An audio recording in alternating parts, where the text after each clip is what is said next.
panacée. Vous savez que lorsque la première vaccination obligatoire est décrétée en France par la loi du 15 février 1902, c'est son article 6, cette loi a mis à peu près 20 ans à être élaborée par le Parlement, donc on a pris son temps, on n'a pas fait les choses à la va-vite. 20 ans, c'est quand même absolument incroyable.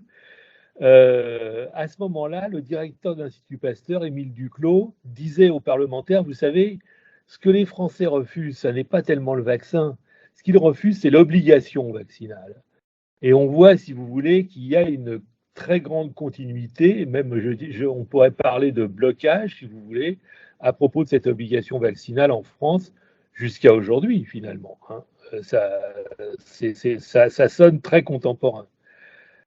Bon, maintenant, est-ce que l'obligation est une panacée, je disais? Le Royaume-Uni adopte au milieu du 19e siècle une première loi rendant obligatoire la vaccination pour les enfants de moins de 3 ans. C'est un dispositif légal très dur puisque les amendes sont élevées et que le dispositif non bis in idem, c'est-à-dire qu'on ne peut pas être jugé pour le même délit 2 fois, est suspendu.